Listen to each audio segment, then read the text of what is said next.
నమస్కారం అండి. మనం ఇప్పుడు మాదిరెడ్డి సులోచన గారు రచించిన 'చీమలు పెట్టిన పుట్టలు' అనే కథను విందామా?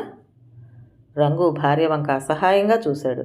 అతని పరిస్థితి గమనించని అలవేలు గోరింటాకుతో పండిన తన చేతులను పరిశీలించుకుంటూ, తనకు వివాహానికి పూర్వం తిరుపతి, మద్రాసు, ముఖ్యంగా సినిమా ఆర్టిస్టులను చూడాలన్న కోరిక ఎంతగా ఉండేదో తన్మయత్వంతో చెప్పుకుపోతుంది. అవన్నీ తర్వాత కానీ, కీలుగుర్రం ఆఖరి రోజు త్వరగా తయారైతే వెళ్ళొద్దాం అన్నాడు. ఆ ఊళ్ళో అయితే డబ్బులు ఇవ్వకుండా సినిమా చూడొచ్చు. గేట్ కీపర్ నుండి ఆపరేటర్ వరకు తన తండ్రి దగ్గరకు వచ్చే బాపతే. గలగలా గాజు గంపలో రాయి విసిరినట్టు నవ్వింది అలివేలు. ఎందుకు, నేనేం హాస్యంగా మాట్లాడలేదే అన్నాడు ఉడుక్కుని. హాస్యంగాకేమిటండి? మా అమ్మ 3వ తరగతి చదువుతుండగా వచ్చిందట కీలుగుర్రం. మా అమ్మమ్మకు సినిమాలంటే మా చెడ్డ భయమట. అమ్మమ్మను ఎలా బోల్తా కొట్టించి సినిమాకు వెళ్ళిందో ఓ మంచి కథలా చెప్తుంది మా అమ్మ. ఆ సినిమా నాకు చూపిస్తారా? రంగు రోషం తెచ్చుకోబోయాడు కానీ, జంట చేప పిల్లల్లా అందంగా కదిలిన అలివేలు కళ్ళు అతనిపై సమ్మోహనాస్త్రాన్ని వేశాయి. అలివేలు, ఆమె అధరామృతంలో స్వర్గమే కనిపించిందేమో. అతని మెడకు చేతులు వేసింది. ఏమండి, మనం మద్రాసు వెడదాం ముద్దుగా గునిసింది. తప్పక వెడదాం. ప్రమాణం చేయలేదు కానీ వాగ్దానం చేశాడు. అలివేలు పరవశించిపోయింది. భర్త అంటే భక్తి, ప్రేమ కలిగాయి. రంగు, బయట నుండి రత్తయ్య గొంతు కర్కశంగా వినిపించింది. రంగు మైకం వదిలిపోయింది. తండ్రి ఎందుకు అలా పిలిచాడో అర్థమైంది. అతను భార్యతో కబుర్లు చెప్పినందుకు కాదని తెలుసు. 2 రోజుల క్రితం పక్క ఊరు రైతు 10 రూపాయలు ఇచ్చి తండ్రికి ఇమ్మన్నాడు. అలివేలు మల్లెపూలు తెమ్మన్నది. ప్రారంభంలోనే సంసార జీవితాన్ని కలతల పాలు చేయటం ఇష్టం లేక ₹1 తీసుకుని 9 రూపాయలు ఇచ్చాట. సాధారణంగా రత్తయ్య మందు ఫీజు 10 రూపాయలు.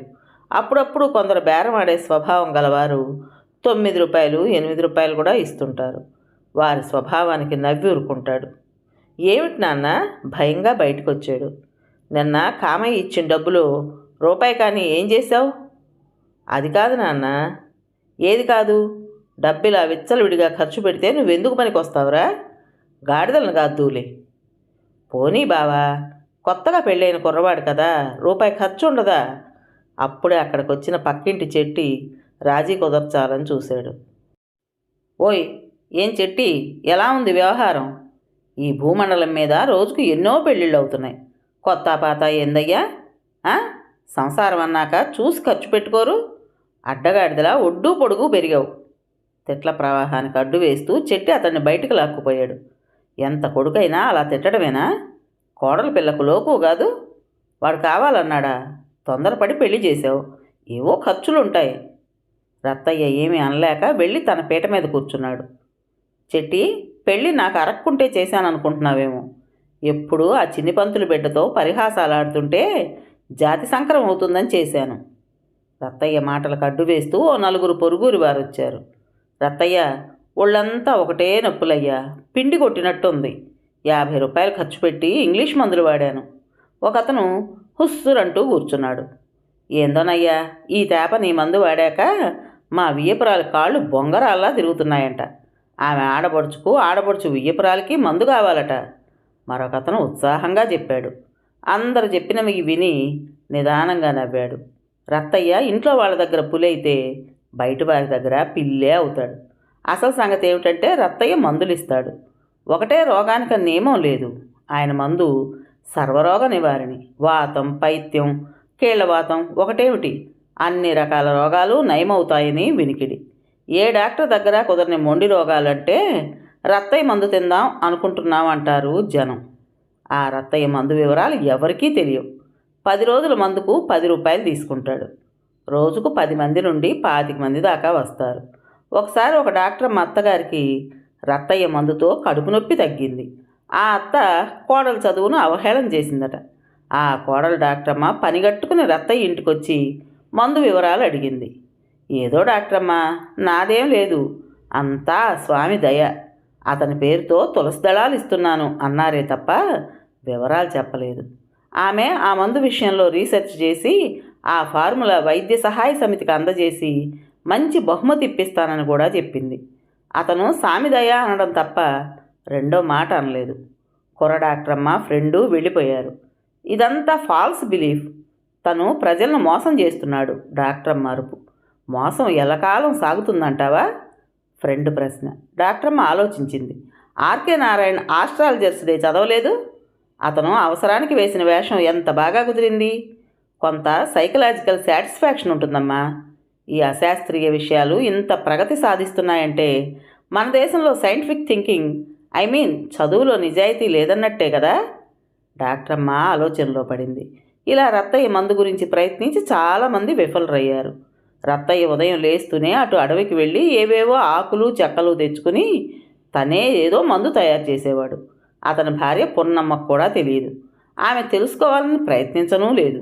ఆమెకు తెలిసిందల్లా భర్తకు కొడుకు వండి పెట్టుకుని ఇల్లు కనిపెట్టుకుని ఉండడమే.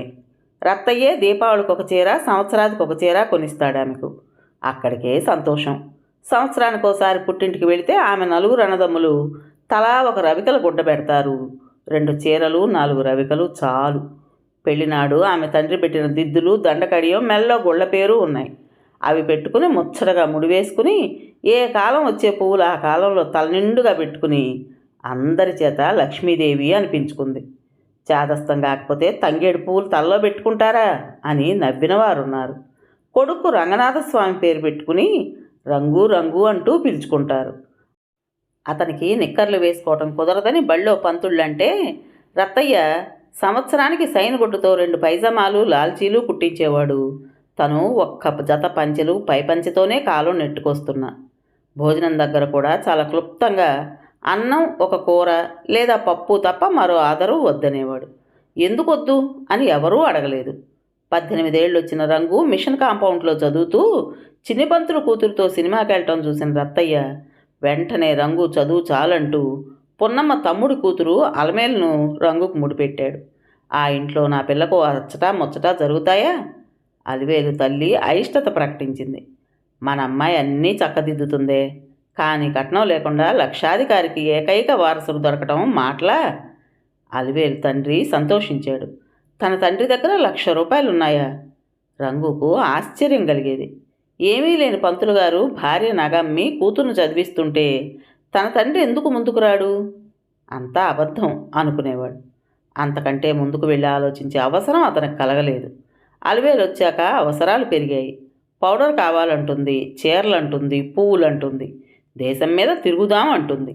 మీరు ప్యాంటు చొక్కా వేసుకుంటే అచ్చు సినిమా యాక్టర్లాగా ఉంటారు అని ఊరించేది. పండక్కి మామగారు కుట్టించిన ప్యాంటు చొక్కా వేసుకుని అద్దం ముందు నిలబడి తనేనా అని చూసుకున్నాడు. బట్టలు కూడా మనిషి అందాన్ని ఇనుమడింపజేస్తాయని అర్థమైంది మొదటిసారి. అతనికి రంగురంగుల కలలు వస్తున్నాయి. నేను సంపాదించాలి, అప్పుడే కలలు నెరవేరుతాయన్న విఘ్నత రాలేదు. చిన్న వయసాయే మరి. కోరికల వలలో చిక్కుకుని భార్య ఎత్తిపొడుపులతో గిలగిల్లాడిపోతున్నాడు. ఏదైనా పని చేద్దామన్నా తోచటం లేదు. పని ఉన్నా అతని ఆలోచనలు అంత తీవ్రంగా ఉండేవి కావేమో. మనం తిరుపతి, మద్రాసు పోనట్టేనా? భార్య అలక సాగించింది. ధైర్యం చేసి తమ ప్రయాణం సంగతి తండ్రితో చెప్పాడు రంగు. దేవుడు ఇక్కడ లేడా? ఇక్కడి నుండే నమస్కారం పెట్టి లెంపలు వాయించుకో అన్నాడు రత్తయ్య. భార్యతో అదే మాట చెప్పి తన అసహాయతను వెల్లడించాడు. నాన్న దగ్గర డబ్బు లేదేమో అలివేలు. బోలెడుందని మా నాన్న చెప్పాడు. ఎక్కడుందంటావు? బ్యాంకులో వేస్తాడా? అంటే మా నాన్న అటు వెళ్ళగా ఎన్నడూ చూడలేదు. చెట్టి, ఓ ₹2 బదులు ఇవ్వోయి. రత్తయ్య అడగటం విని అప్పటి కూరుకున్నారు. అలివేలు బుర్ర చురుకయింది. రోజుకు 100 వస్తే 10 కూడా ఖర్చు కావు. రత్తయ్య భార్యకు కొడుకు ఆ మాత్రమైనా ఖర్చు పెడతాడు కానీ తనకంటే అస్సలు పెట్టుకోడు. మధ్యాహ్నం చట్లో కూర తక్కువ కనిపిస్తే సాయంత్రం మళ్ళీ ఎక్కడ వండుతుందోనని మజ్జిగ పోసుకుని తిని లేచేవాడు. 2 సార్లు అన్నం తినడం తప్ప మరే అలవాటు లేదు. రంగుకు తన తోటివారిని చూసినప్పుడల్లా తండ్రిని చంపేద్దామన్నంత కోపం వచ్చేది. హాయిగా చదువుకుంటా చక్కని వేషభూషణాలలో ఉన్నారు. కోపం వచ్చి పనిచేద్దామన్నా ఇచ్చేవారు కనిపించలేదు. తండ్రి పిసినగొట్టుతనం, భార్య ఎత్తిపొడుపులు అతన్ని పిచ్చివాడిని చేస్తున్నాయి. దొంగతనం చేసైనా భార్య కోరిక తీర్చాలన్నంత ఆవేశం కలిగింది. ఆ ఇంట్లో అమ్మటానికి కూడా వస్తువు కనిపించలేదు. నాన్న, మీ కోడలికి పండక్కు చీర కావాలంట. పెళ్ళై 10 ఏళ్ళైనట్టు పండక్కు మనం చీరలు కొనాలా? కొనే రోజు కొందాంలే. మరో మాటకు అవకాశం ఇచ్చేవాడు కాదు. పండగైనా మన ఇంట్లో పిండి వంటలు లేవా? అలివేలు అత్తను అడిగింది. జవాబు మామ ఇచ్చాడు. పిండి వంటలు దండి వంటలు తిని డాక్టర్ దగ్గరికి వెళ్ళాలనే. ఇదే తిండి 25 ఏళ్ళుగా తింటున్నాం. మీ అత్త కానీ నేను కానీ చీదెరగం. అలివేలు అసహాయంగా చూసింది.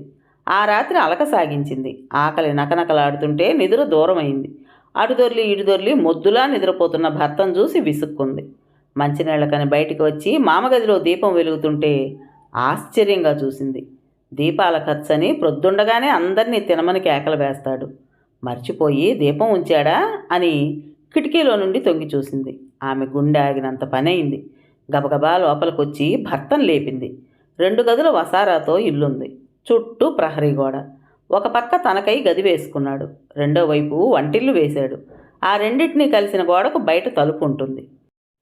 ఏమిటి? ష్! నా వెంట రండి. ఇద్దరూ పిల్లుల్లా వచ్చారు. కిటికీలో ఉన్న రంధ్రం ద్వారా లోపల దృశ్యం చూపింది. మంచం ప్రక్కకు జరబ్బడి ఉంది. అక్కడ ఓ చతురస్రాకారపు నేలమాళిగ లాంటిది ఉంది. దాని నిండా నోట్లే. తన ముందున్న రూపాయల కుప్పలో నుండి 5లు 10లు 1 రూపాయి వేరు చేసి కట్టలు కడుతున్నాడు. అతను కదలటంతో ఇద్దరూ వెనక్కి వచ్చారు. చూసారా? ఇప్పుడైనా మా నాన్న అబద్ధం చెప్పరని అంగీకరిస్తారా? రంగుకు మతిపోయినట్టుగా ఉంది. అంటే డబ్బుండగా తండ్రి ఎందుకు ఇంత నికృష్టంగా గడుపుతున్నట్టు? ఒక్కనాడైనా తీరైన తిండి తినలేదు. ఇంపైన బట్ట కట్టలేదు. ఎన్ని మైళ్ళైనా నడిచే వెళ్ళాడు. డబ్బుండి ఎందుకని? మాట్లాడరేంటండి? అలివేలు కుదిపింది. ఏమన్నావు? ఇదిగో ఇప్పుడే చెప్తున్నాను. అంత డబ్బుండి ఎందుకు? రేపెళ్ళి అడగండి. అలివేలులో నిరాశ ఆశగా మారి ఒక్కసారి వెలిగిపోయింది. ఆమె ప్రణాళికలు ఆమె వేసుకుంది. మర్నాడు భార్య చెప్పిన మాటలు మననం చేసుకుంటూ తండ్రి దగ్గరకు వచ్చాడు. మందులు దంపే కళ్ళప్రాయి చేతి మీద పడి వాచిందని కట్టు కట్టించుకుంటున్నాడు మంగళాడి చేత. నా మాట ఇనుండ్రయ్యా, ఆసుపత్రికి బొండ్రి, బొమికి ఇరిగింది, లేదంటే ఇంత వాపు చూపదు. మంగలికి సలహా ఇచ్చాడు. ఎందుకురా డబ్బు దండగా? సాయంకాలం వెళ్ళి ఆకులు తెచ్చి కట్టుకడతాను. మనకేం గవర్నమెంట్ ఉద్యోగమా వ్యాపారమా? రత్తయ్య తేల్చివేశాడు. ఏ ప్రాణం మీదకొచ్చినా తన కోసం డబ్బు ఖర్చు పెట్టుకొని తండ్రిని తన కోసం ఎలా అడుగుతారు? ఆ రోజు రత్తయ్య చెయ్యి వాపు చూసి అలివేలు ఏమీ అనలేకపోయింది. చెయ్యి వాపుతో జ్వరం వచ్చి వారం రోజులు పడక వేసినా కప్పుతో కప్పెడు పాలు త్రాగలేదు. 4 అణాలు పెట్టి ఒక మాత్ర కొనలేదు. అది చూసిన రంగుకు మతిపోయింది. తండ్రి చేత ఖర్చు పెట్టించడం బ్రహ్మతరం కాదని తెలిసిపోయింది. చూడు అలివేలు, ఇది నా సంపాదన కాదు, అడిగే హక్కు లేదు. ఏదో పని చేసి నిన్ను తీసుకువెడతాను అన్నాడు రంగు. అప్పటి వరకు నేను ముసల్దాన్ని అయిపోతాను. వెక్కి వెక్కి ఏడ్చింది. ఆ తర్వాత అలివేలుకు పిచ్చి పట్టినట్టుంది. మామగారి మంచం క్రింద దాచిన రూపాయలు ఆమె కళ్ళ ముందు గిరగిరా తిరగసాగాయి. ఆ గదిలోకి వెళ్ళాలని ఎన్నోసార్లు ప్రయత్నించి విఫలరాలైంది. అతను బయటికి వెళ్ళేటప్పుడు తాళం వేసుకువెడతాడు. తాళం తీద్దామని రంగుతో సంప్రదించింది. అతను సుతరాము అంగీకరించలేదు. అలివేలు పుట్టింటికొచ్చి తండ్రితో విషయం చెప్పింది. అతను ఆలోచించాడు. తన ఆంతరంగికులనుకునే వారిని సంప్రదించాడు. చివరకు ఉపాయం ఆలోచించాడు. కూతురుతో విషయం చెప్పాడు. నాన్న, అన్యాయంగా అంత డబ్బు ప్రభుత్వానికిచ్చి వాళ్ళిచ్చినంత దానంగా తీసుకోవాలా? లౌక్యం తెలియని అలివేలు అడిగింది. అతను నవ్వాడు. అంతో ఇంతో వస్తుంది మీకు. ఆ ముసలాడు ఇప్పుడప్పుడే చస్తాడా? ఇక రెండో దారి అతన్ని అంతం చేయటమే. అలివేలు తండ్రి అడిగాడు. ఆమె వణికిపోయింది. వద్దు నాన్న, ఏ మాటకు ఆ మాటే చెప్పుకోవాలి, మంచివాడు అన్నది. అతను కూతుర్ని ప్రేమగా అక్కును చేర్చుకున్నాడు. రత్తయ్య మామూలుగా వచ్చిన వారికి మందులిచ్చి విశ్రమించాలని లేచాడు. ఎదురుగా నిల్చున్న ప్రభుత్వ అధికారులను చూసి ఆగిపోయాడు. రత్తయ్య అంటే నేనేనండి. నా మందు మీ దాకా వచ్చిందా? నవ్వాడు. ముందు మీ రాబడి ఖర్చు లెక్కలు చూపండి, ఒక అతను అడిగాడు. రాబడా? లెక్కలా? ఎందుకు? నా కష్టం ఖర్చు పెట్టుకుంటాం, మిగుల్చుకుంటాం, మీకెందుకు? నేనెవరి దగ్గర దోపిడీ చేయలేదు, రత్తయ్య రోషంగా అన్నాడు. వాదోపవాదాలు పెరిగాయి. వారు సోదాలు మొదలుపెట్టి రత్తయ్య దాచిన చోటు కనుక్కున్నారు. 1 రూపాయి నోట్లు లెక్కించడానికి 1 రోజంతా పట్టింది. 2 లక్షల చిల్లర డబ్బులు లెక్కించారు.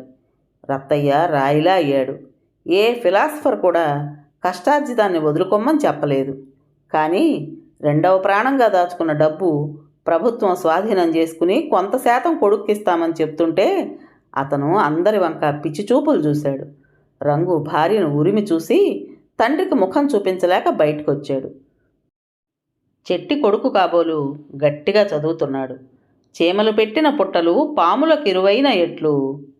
రంగు కనుకొలకల్లో నిండిన నీరొత్తుకుని తండ్రిని తలుచుకుని జాలిగా నవ్వుకున్నాడు. కథ పేరు చీమలు పెట్టిన పుట్టలు. రచించిన వారు మాదిరెడ్డి సులోచన గారు. విన్నారు కదండి. మరి ఈ కథ మీకు నచ్చిందా? నచ్చినట్టయితే లైక్ చేసి మరో నలుగురికి షేర్ చేయండి.